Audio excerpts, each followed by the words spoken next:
एक छोटा सा तमिल गांव। सालों से बारिश ने इस जगह का नाम तक भूल कर रखा है। यहाँ के लोगों के पास खोने को कुछ नहीं बचा सिवाय उम्मीद के, और वही उम्मीद टिक कर खड़ी है एक मजाकिया से पुजारी, थक चुकी औरतों और जिद्दी बूढ़ों के कंधों पर। इस फिल्म में आपको गांव की गरीबी नहीं, उनका सीना दिखेगा।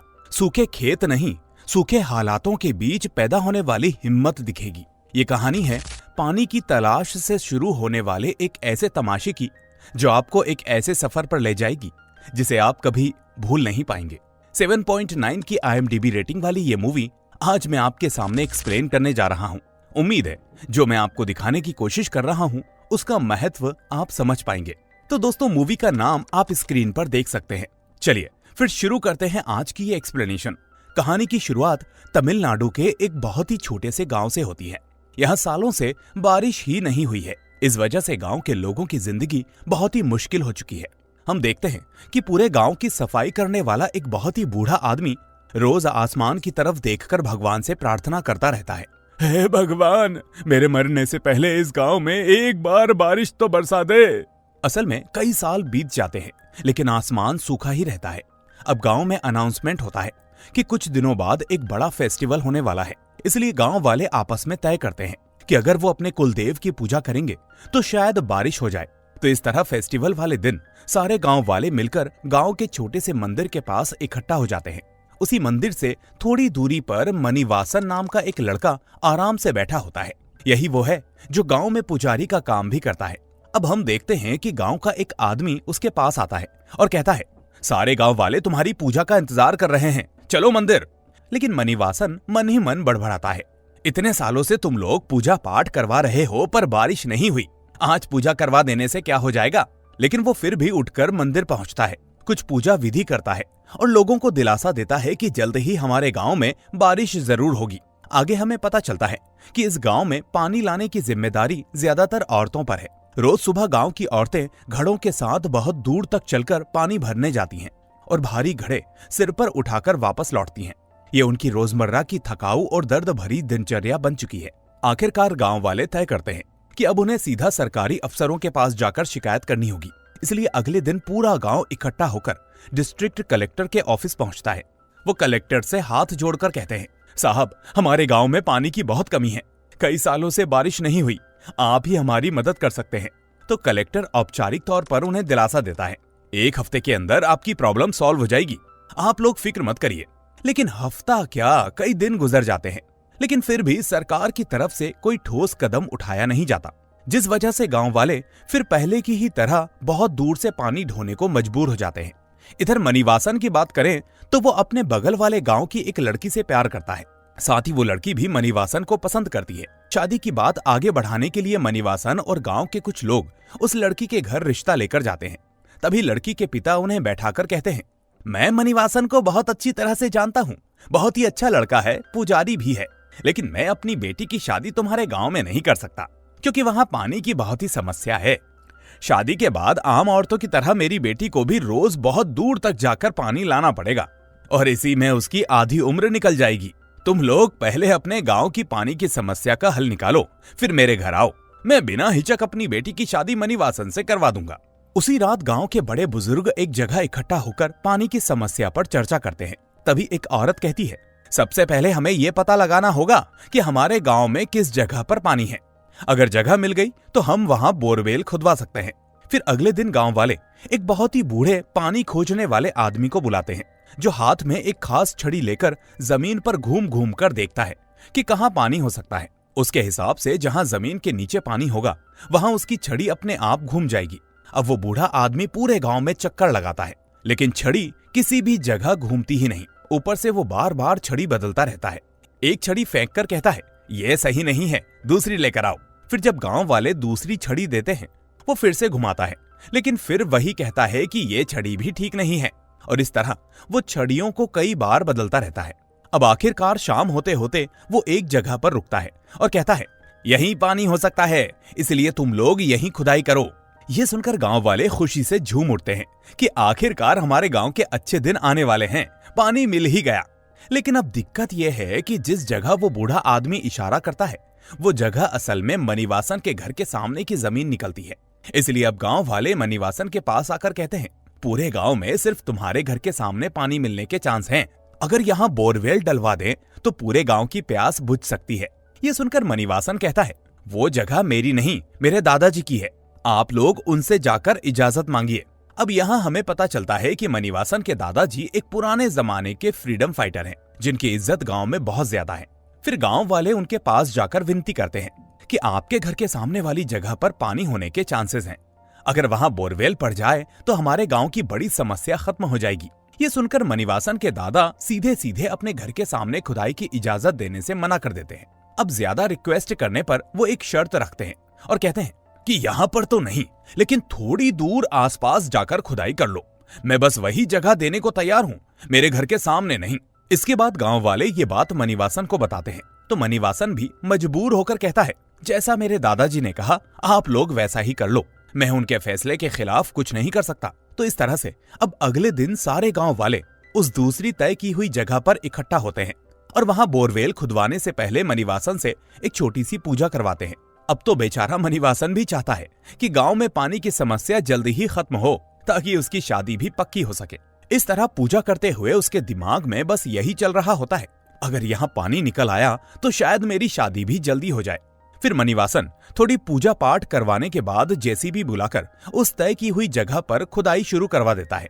इस वक्त पूरा गांव उम्मीद से भरा हुआ है कि अब तो पानी जरूर निकलेगा। उधर इसी बीच अब मनीवासन और गांव के कुछ लोग एक बार फिर से उस लड़की के घर शादी की बात पक्की करने पहुंचते हैं, जहां लड़की के पिता मनीवासन से कहते हैं, तुम लोगों के यहाँ आने से पहले ही मुझे खबर मिल गई थी कि तुम्हारे गांव में क्या चल रहा है। सुना है कि तुम लोगों ने कुआं खोदना शुरू कर दिया है और जल्दी ही पानी भी मिलने वाला है। ये बात सुनकर मुझे बहुत खुशी हुई। अब मुझे इस शादी से कोई एतराज नहीं। ये सुनकर मनीवासन और उसकी गर्लफ्रेंड दोनों बहुत खुश हो जाते हैं। अब उसी शाम मनीवासन के गांव वाले भी लड़की के घर पहुंचते हैं और धूमधाम से दोनों की सगाई करवा देते हैं। सब मिलकर तय करते हैं कि जैसे ही कुएं में पानी निकलेगा वैसे ही शादी कर दी जाएगी। फिर अगले दिन गांव वाले एकजुट होकर कुएं वाली जगह पर मिट्टी खोदने लगते हैं। तभी खुदाई के दौरान अचानक उन्हें मिट्टी के अंदर से एक अजीब सी ठक की आवाज सुनाई देती है। ये सुनकर सभी सोच में पड़ जाते हैं, ये पत्थर की आवाज कैसी आई?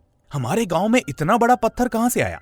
फिर वो लोग ऊपर की मिट्टी हटाकर नीचे देखते हैं तो सबके होश उड़ जाते हैं, क्योंकि उस गड्ढे के अंदर किसी इंसान की नहीं बल्कि उन्हें किसी विशालकाय डायनासोर की हड्डियां दबी हुई नजर आती हैं और भूत भूत चिल्लाते हुए गड्ढे से दूर भागने लगते हैं। तभी उनके पीछे पीछे बाकी लोग भी दौड़ते हुए आते हैं और गड्ढे में झांकते ही दंग रह जाते हैं। सच में वहां एक पूरा ढांचा सा पत्थर बने डायनासोर की हड्डियों का कंकाल पड़ा होता है। अब थोड़ी देर में यह खबर आसपास के गांव में भी फैल जाती है कि फलाना गांव में पानी के लिए कुआं खोदते वक्त डायनासोर की हड्डियां मिली हैं। फिर कुछ ही घंटों के अंदर डिस्ट्रिक्ट कलेक्टर, पुलिस और साथ साथ आर्कियोलॉजी डिपार्टमेंट की टीम भी वहीं पहुंच जाती है। इसके बाद आर्कियोलॉजी वाले पूरा गड्ढा अपने कब्जे में ले लेते हैं। गांव के किसी भी आदमी को पास आने नहीं देते।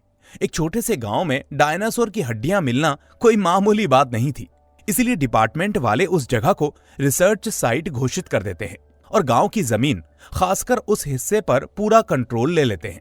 ये देखकर अब गांव वाले आपस में कुड़कुड़ाने लगते हैं कि हमने तो पानी के लिए खुदाई की थी, ऊपर से कलेक्टर को तो खुद आने की फुर्सत नहीं।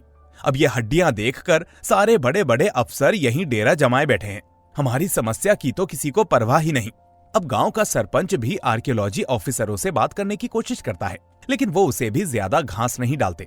फिर अगले दिन जब आर्कियोलॉजी टीम का लीड ऑफिसर राघवन साइट पर काम देख रहा होता है तो मनीवासन का दादा उसे अपने घर के पास बुलाकर समझाता है, हमारे गांव में पानी की बहुत बड़ी समस्या है, उसी को हल करने के लिए हमने यहाँ पर खुदाई शुरू की थी, तभी ये डायनासोर की हड्डियां नजर आईं।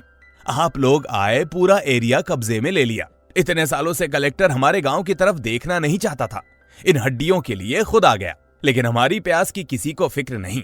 पहले हमारे पानी की समस्या हल करिए, फिर आप आराम से अपना रिसर्च करिए। ये सुनकर राघवन जवाब देता है कि इस वक्त आपके गांव की पानी की प्रॉब्लम इंपॉर्टेंट नहीं है, इंपॉर्टेंट है ये हड्डियां।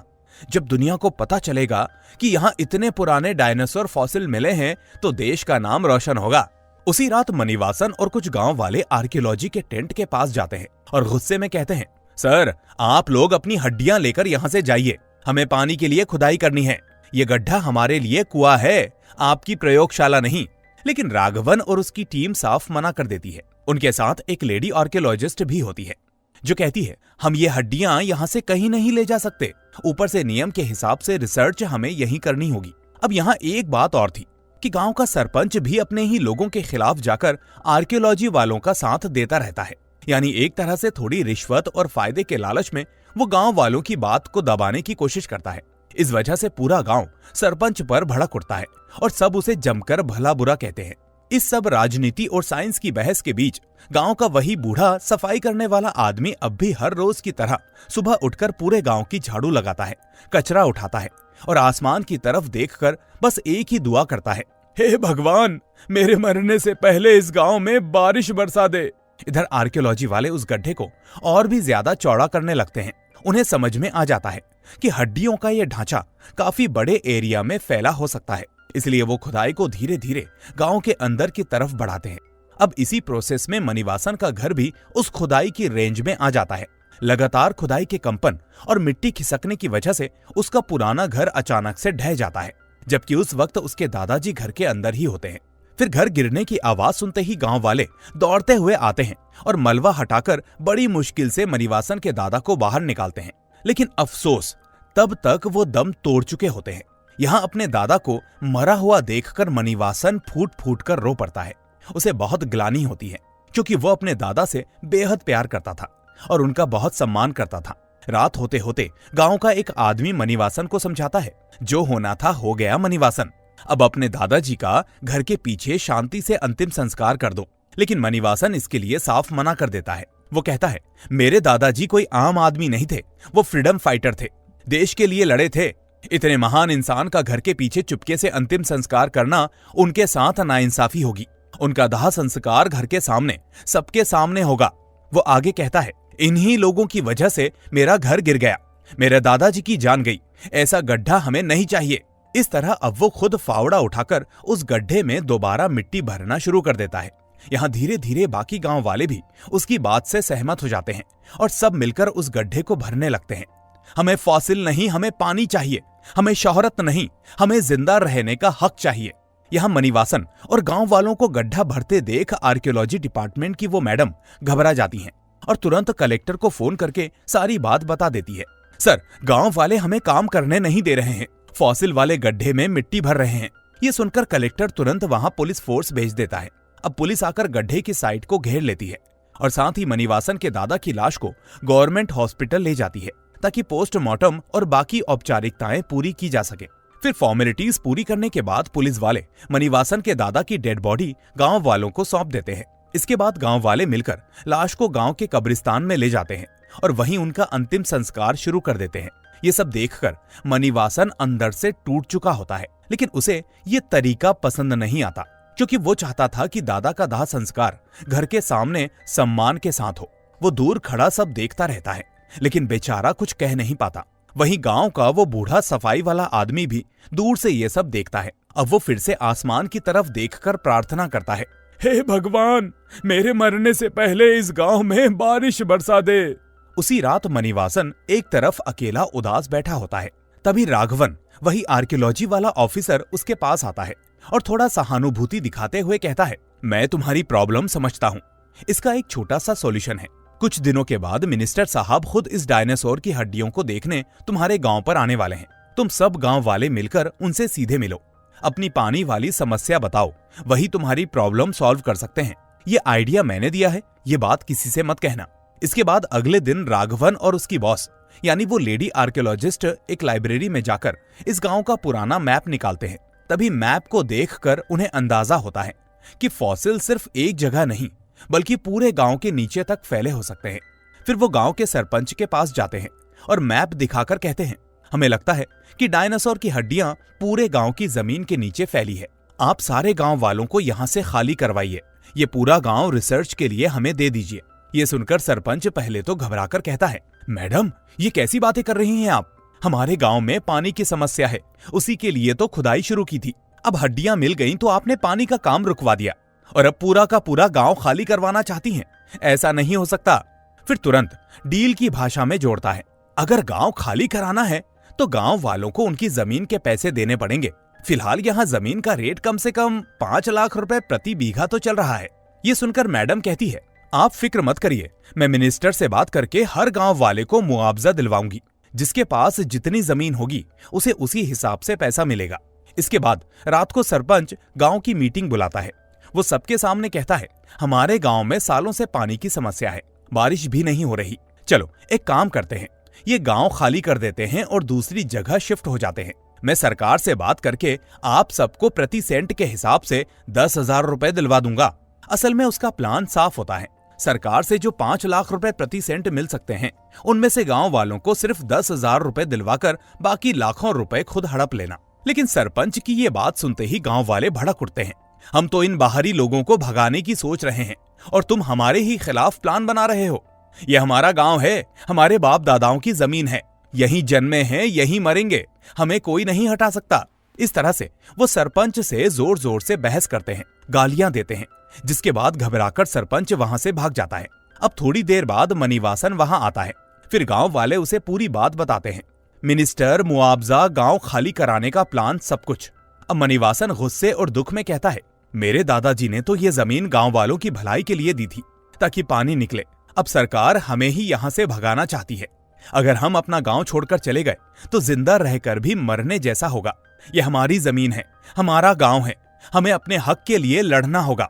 इस तरह अब वो पूरे गांव को मोटिवेट करता है कि हम नहीं हटेंगे, चाहे जो हो जाए, हम यहीं रहेंगे, यहीं लड़ेंगे। अब यहाँ कुछ ऐसा होता है जिसकी उम्मीद किसी ने नहीं की थी। हम देखते हैं कि इसी बातचीत के बीच में अचानक मौसम बदलने लगता है, तेज हवाएं चलने लगती हैं, आसमान में काले बादल घिर आते हैं और देखते ही देखते जबरदस्त बारिश शुरू हो जाती है। ये देखकर गांव के लोग हैरान रह जाते हैं, जबकि वहीं बूढ़ा सफाई वाला आदमी खुशी से रोने लगता है, हे भगवान, आखिर तूने मेरी प्रार्थना सुन ली। इधर आर्कियोलॉजी वाले घबरा जाते हैं। वो जल्दबाजी में गड्ढे को प्लास्टिक शीट वगैरह से ढकने की कोशिश करते हैं ताकि बारिश का पानी उसमें भर ना जाए और हड्डियां सुरक्षित रहें। लेकिन बारिश इतनी तेज होती है कि रात भर में पूरा गड्ढा पानी से लबालब भर जाता है। फिर सुबह होते ही राघवन और उसकी बॉस साइट पर पहुंचते हैं। अब तक वो गड्ढा एक छोटे से तालाब की तरह भर चुका होता है, जिसे देखकर वो शॉक में आ जाते हैं। वो सोचते हैं कि हमने तो इसे रात को अच्छी तरह से कवर किया था, फिर भी इतना पानी कैसे भर गया। खैर, अब जो भी हो, वो लोग मोटर पंप लगवाकर गड्ढे से पानी निकालना शुरू कर देते हैं और इस तरह से घंटों की मेहनत के बाद जब सारा पानी बाहर निकल आता है तो अंदर का नजारा देखकर उनके पैरों तले जमीन खिसक जाती है। वो देखते हैं कि गड्ढे में डायनासोर की हड्डियां बिल्कुल गायब हो चुकी हैं, यानी वहां फॉसिल का नामो निशान तक नहीं बचा होता। अब डायनासोर वाली हड्डियां पानी से भरे गड्ढे से गायब होने के बाद आर्कियोलॉजी डिपार्टमेंट की मैडम हक्का बक्का रह जाती हैं। वो अपनी टीम से गुस्से में पूछती हैं, रातों रात हड्डियां कैसे गायब हो सकती हैं? तभी पास खड़ा मनीवासन हल्के मजाक में चुटकी लेता है, क्या हुआ मैडम, आपकी हड्डियां मिस हो गईं? ऐसे कैसे मिस हो गईं? शायद बारिश के पानी से पिघल गई होंगी। ये सुनकर मैडम को यकीन हो जाता है कि ये गांव वाले ही हड्डियां कहीं छुपाकर रख चुके हैं और असलियत भी यही होती है। रात में ही मनीवासन और कुछ भरोसेमंद गांव वालों ने गड्ढे से फॉसिल निकालकर उन्हें किसी गुप्त जगह पर छुपा दिया था। इसके बाद मैडम फौरन कलेक्टर को फोन करके बताती है कि साइट पर हड्डियां अब मौजूद नहीं हैं। इससे कलेक्टर भी सदमे में आ जाता है कि कल मिनिस्टर साहब साइट पर विजिट करने वाले हैं। अगर उन्हें फॉसिल नहीं दिखे तो हमारी नौकरी जा सकती है। मिनिस्टर साहब के आने से पहले हर हाल में हड्डियां ढूंढनी होंगी। इसके बाद कलेक्टर तुरंत पुलिस फोर्स दोबारा गांव भेज देता है। फिर पुलिस गांव में धावा बोलकर औरतों, नौजवानों और बूढ़ों सबको पकड़कर एक जगह इकट्ठा करती है और बेरहमी से मारपीट करते हुए पूछताछ शुरू करती है। बताओ हड्डियां कहाँ छुपाई हैं? इतना पिटने के बाद भी गांव वाले एक ही बात दोहराते रहते हैं, हमें नहीं पता, शायद बारिश के पानी से बह गई होंगी, आप खुद गड्ढे में खुदाई करके देख लो। इस बीच मनीवासन भी खूब मार खाता है, लेकिन एक शब्द नहीं बोलता। फिर अगले दिन हम देखते हैं कि मिनिस्टर साहब गांव पहुंचते हैं। वो खुद गड्ढे को देखते हैं, लेकिन अंदर कुछ नहीं होता, जिससे वो हैरान रह जाते हैं। यहाँ कलेक्टर उन्हें सारी घटना समझाने की कोशिश करता है। इसके बाद मिनिस्टर सीधे गांव वालों के पास आते हैं और कहते हैं, पुलिस का कहना है कि तुम लोगों ने ही डायनासोर की हड्डियां छुपाई हैं। अगर सच में ऐसा किया है तो ये बहुत बड़ा अपराध है। ये मामला सिर्फ स्टेट का नहीं, सेंट्रल लेवल का है। अभी भी वक्त है, बता दो हड्डियां कहाँ हैं। लेकिन तभी मनीवासन आगे बढ़ता है। उसने पहले से ही एक कागज पर अपनी बात लिख रखी होती है। अब वो पेपर मिनिस्टर के हाथ में देते हुए कहता है, सर पहले इसे पढ़िए। उस पेपर पर लिखा होता है, सर हमने अपनी गांव की पानी की समस्या कई बार कलेक्टर साहब तक पहुंचाई, लेकिन किसी ने हमारी समस्या हल नहीं की। जब हमने अपने पैसों से यहाँ कुआं खुदवाना शुरू किया तब ये डायनासोर की हड्डियां मिली। बस इतना हुआ कि हड्डियां दिखते ही आर्कियोलॉजी वाले और कलेक्टर साहब भागते हुए हमारे गांव आ गए और उस जगह को अपने कब्जे में ले लिया। सालों पुरानी हड्डियों को आप लोगों ने इतनी वैल्यू दे दी, लेकिन क्या हम जिंदा लोगों की कोई वैल्यू नहीं? जब हम खुद सरकार के पास मदद मांगने गए तब कोई हमारे गांव में नहीं आया, लेकिन मरे हुए जानवर की हड्डियां दिखते ही पूरी सरकार हमारे सिर पर टूट पड़ी।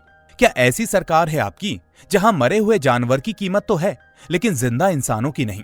इसीलिए हाँ, हमने ही उन डायनासोर की हड्डियों को छुपा दिया है। अगर आप हमारी मांगे पूरी करेंगे तो हम आपको वो हड्डियां वापस दे देंगे। ये सब पढ़कर अब वो मिनिस्टर शांत होकर पूछते हैं, ठीक है तुम्हारी डिमांड्स क्या हैं? तो मणिवासन साफ कहता है, पहली बात, हमारे गांव में पानी की भयंकर समस्या है, सबसे पहले उसे स्थायी रूप से दूर करिए। दूसरी बात, ये डायनासोर की हड्डियां हमारे गांव की जमीन से मिली है, इसलिए इन्हें कहीं और ले जाने की बजाय हमारे गांव में ही एक म्यूजियम बनना चाहिए ताकि हमारा गांव ही मशहूर हो और गांव वालों को भी फायदा हो। ये सुनकर मिनिस्टर कुछ देर सोचते हैं और फिर कहते हैं, ठीक है तुम्हारी शर्तें मंजूर हैं।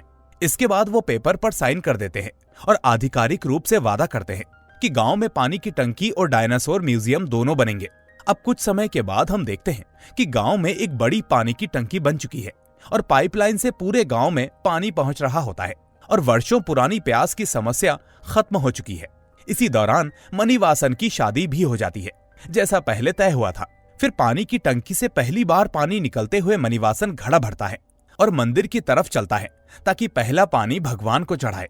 तभी रास्ते में उसे वही बूढ़ा सफाई वाला आदमी दिखाई देता है जो सालों से हर दिन एक ही दुआ दोहराता था, हे भगवान मेरे मरने से पहले इस गांव में बारिश बरसा देना।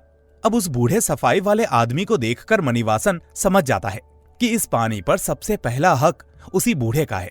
इस तरह वो मुस्कुराकर पहले उसके पास जाता है और घड़े का सारा पानी बड़े प्यार से उसके ऊपर डाल देता है, जैसे उसके संघर्ष और प्रार्थना को सलाम कर रहा हो। उधर मिनिस्टर अपने वादे के अनुसार गांव में ही डायनासोर म्यूजियम बनवाते हैं।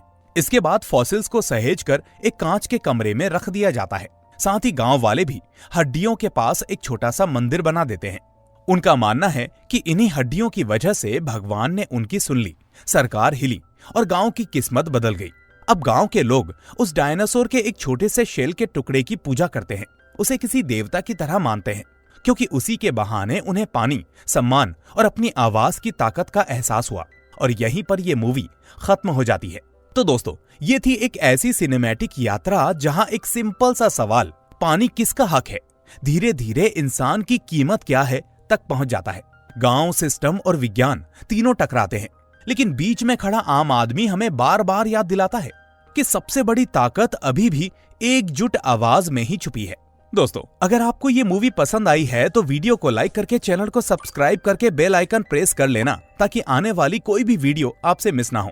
साथ ही वीडियो पर कमेंट करके मुझे बताइए कि ये मूवी आपको कैसी लगी, और अगर आपके भी गांव में इस तरह पानी की समस्या है तो वो भी मुझे आप बता सकते हैं। तो चलिए अब मिलते हैं अगली मूवी के साथ। Till then take care and thanks for watching.